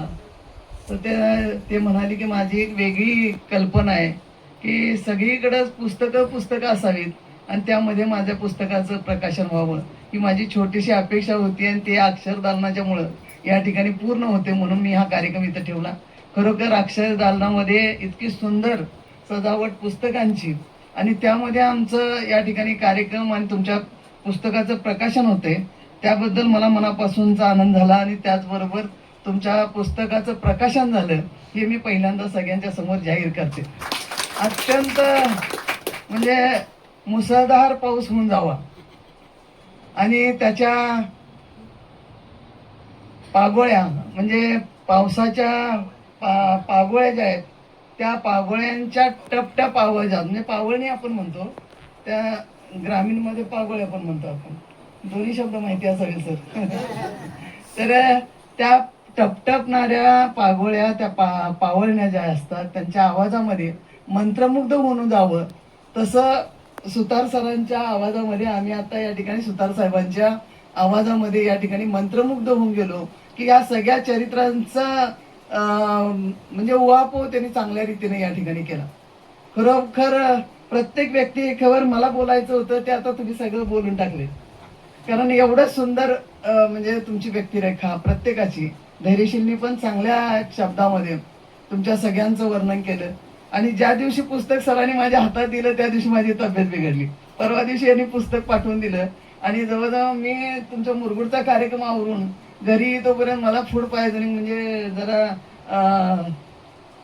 डॉक्टर साहेब आहेतच समोर, तर मी आणि त्यांची क्षमा व्यक्त करते की मी तुमचं मॅडम आहे तिथं, तर स्वामी मॅडम मी निश्चितप्रमाणे हे सगळं माझा अभिप्राय तुम्हाला कळवेल. अत्यंत सुंदर, म्हणजे मी जेवढं वाचलं, जेवढं डोळ्याखाली घातलं, तेवढं मला वाटतं प्रत्येकाच्या ह्याच्यात वेगवेगळं त्यांनी म्हणजे ती व्यक्तिरेखा अगदी व्यवस्थित टिपण्याचा प्रयत्न केला. शाहिरांचं तर आहेच, पण त्याचबरोबर पवार साहेबांचं असेल, डॉक्टर साहेबांचं असेल, किंवा ते तुम्ही मला वाटतं वखारीचं कुठलं तरी सुवर्ण सर्प, शाहिरांचाच आहे काय, सुवर्ण सर्प हा सुद्धा तो सुद्धा उल्लेख हा मलेशियातनं आलेला सुवर्ण सर्प, आणि ते बघायला कोल्हापुरी माणसांची गर्दी त्या ठिकाणी, आणि तो सुवर्ण सर्प म्हणजे तुम्ही सर्पप्रेमी पण त्यापासून झाला, आणि म्हणजे प्राण्यांवर प्रेम करायला शिकावं ते म्हणजे कुठल्या तरी प्रसंगातून. मगाशी धैर्यशील म्हणाले ते अगदी खरं आहे की एखादी ठेच लागल्याशिवाय माणूस ते त्यामध्ये प्रगत होऊ शकत नाही, कळू शकत नाही, किंवा ते कळत नाही, किंवा ते करण्याची धडपड आपल्यामध्ये निर्माण होत नाही. तशी धडपड निर्माण व्हायची झाली तर मी वारके सरांचं मनापासून अभिनंदन करीन. आमच्या एवढ्याशा छोट्याशा यमगे गावातून आलेला हा मुलगा, आणि त्यांनी त्या गावातली सुद्धा व्यक्तिरेखा गेल्या 2-3 वर्षापूर्वी त्या ठिकाणी मला वाटतं छोट्या गावची मोठी माणसं, बऱ्याच व्यक्तिरेखांचं अगदी हुबेहूब वर्णन त्या ठिकाणी केलेलं होतं. ते सुद्धा प्रकाशन माझ्या हस्ते झालेलं होतं, आणि आज सुद्धा तुमच्या सगळ्यांचं वर्णन इतकं सुंदर केलंय की कुठेही तुमचा हे स्तुती नाही, किंवा जास्त कुठंतरी अतिशयोक्ती करून लिहिलेलं नाही, किंवा जे प्रत्यक्ष आहे, जे घडलंय, जे चांगल्या रीतीनं त्यांना भावलं ते समाजासमोर ठेवण्याचा प्रयत्न त्यांनी केला. आणि मगाशी सुतार साहेब म्हणाल ते अगदी खरं आहे की आता समाजासमोर असं लेख किंवा अशी पुस्तकं येणं गरजेचं आहे. खऱ्या अर्थानं अशी पुस्तकं जर समाजासमोर आली नाहीत तर मुलांना, उद्याच्या पिढीला सुद्धा आजचे सगळे लेखक करणार नाहीत, आजची पुस्तकं करणार नाहीत. फक्त व्हॉट्सअपवरचं कुणी लिहिलंय काय माहीत नसते, पण ते व्हॉट्सअप संस्कृती आता वाढली. फेसबुक, इंस्टाग्राम याच्यामध्ये ती मुलं काय लिहितात त्यांचं त्यांनाच कळत नाही, मुलांच्या मध्ये आहे. आणि आत्ताच्या पिढीला ह्या जुन्या गोष्टी अजिबात माहीत नाहीत, आणि त्या समजून सांगायच्या असतील तर अशा व्यक्तिरेखा, अशी ध्येयवादी माणसं जगात खूप आहेत, ती शोधून काढणं आणि त्यांच्यावर अभ्यास करून एक प्रकारचं रिसर्च, म्हणजे तुम्ही त्या पद्धतीनं रिसर्च करण्याची गरज आहे, आणि ते करून तुम्ही समाजापुढे ठेवताय, हे खरोखर कौतुकास्पद आहे. आजचा दिवस पण चांगला निवडलाय. मातृदिनाच्या शुभेच्छाने आईला समोर घेऊन, आईला साक्षी ठेवून, म्हणजे धैर्यशील मानेनी पण आईला साक्षी ठेवून, आणि तुम्ही पण तुमच्या आईनं त्या ठिकाणी, काकी पण या कार्यक्रमाला उपस्थित आहेत. खरोखर मला मनापासूनचं समाधान आहे की आज मातृदिना दिवशीच आम्हाला एक चांगली भेट तुम्ही या ठिकाणी दिली सर. खरोखर एक चांगला मुलगा, काकींना मी म्हणेन की एक चांगला मुलगा म्हणजे सुपुत्र पोटी जन्माला कसा असावा ते धैर्यशील मानेंच्या माध्यमातून मी अनुभवते, पण संजय आणि शिवाजीच्या माध्यमातून तुम्ही अनुभवताय. संजय खरोखर एक चांगला सुपुत्र आहे की त्याच्या माध्यमातून आज या ठिकाणी या पुस्तक दालनामध्ये आपली पुस्तकं येण्याच्यासाठी ज्याची धडपड आहे, समाजासाठी काहीतरी मी देऊ लागतोय, हे समाजाचं मी काहीतरी देणार आहे. ते देण्याच्यासाठी खऱ्या अर्थात जीवनराव साळुंखे सरांचं माझी परवा भेट झाली. ते म्हणजे मी प्रत्येकाला एक पुस्तक देतोय, पुस्तक गिफ्ट द्यायचं. माळीसाहेब या ठिकाणी त्यांचं कायमपासून म्हणजे आता ह्या अलीकडे त्यांनी हा गुण जोपासलेला आहे आणि ते देण्याचा प्रयत्न करतात. मी पुस्तकं देऊन किती माणसं किती बदलतील हे मला माहित नाही, पण एक पुस्तक वाचलं तर हजारो माणसांचा विचार बदलेल, हा एक माझा अभ्यास आहे. म्हणून त्यांनी त्या ठिकाणी पुस्तक गिफ्ट देण्याचं काम, आणि ते मराठीमध्ये संविधान ते देण्याचा प्रयत्न ते सगळ्यांनी म्हणून अशा पुस्तकाच्या माध्यमातून अशी माणसं जगलीत कशी, अशी वागली कशी, असं त्यांनी काय केलं, कसं समाजासाठी काय केलं आणि आम्ही काय करतो याचं सुद्धा थोडंसं आकलन आम्हाला जरी झालं तरी सुद्धा तुमच्या पुस्तकातनं खूप मिळवलं असं मी म्हणेन. जेव्हा असेल समाजाला त्यावेळेला वाटत असतं ही काय मूर्ख माणसं आहेत, ही काय करतायत, पण खऱ्या अर्थानं आपला मूर्खपणा, आपला वेडेपणा, आपलं समाज जेव्हा बघेल तेव्हा असं एक पुस्तक तयार होईल. निश्चितपणानं सुतार साहेब तुम्ही सांगितलं ते अगदी खरं आहे की यामध्ये अजून 4-5 माणसं वाढवली असती तरी संजय चाललं असतं, पण तुम्ही पुढच्या पुस्तकामध्ये अशी अजून लोक वाढवून त्या ठिकाणी मला वाटतं त्या पुस्तकामध्ये यांचा उल्लेख असावा कारण असा सुद्धा ध्येयवेडा माणूस की ज्यांनी केलंय त्याच्यासाठी सुद्धा कोणतरी एवढी छान मांडणी करून त्यांच्यासाठी अजून काय करता येईल हे सुचवणारं सुद्धा एक व्यक्तिमत्व आपल्याकडे आहे. तशा पद्धतीनं ह्या ध्येयवेडी माणसांच्या मध्ये अशा लोकांची यादी अजून तुमची वाढत जावी, अजून तुम्ही त्याच्यावर अभ्यास करावा, अजून काहीतरी लिखाण त्याच्या माध्यमातून संजयनी करावं अशी आशा व अपेक्षा या कार्यक्रमाच्या निमित्तानं करते. बराच वेळ या कार्यक्रम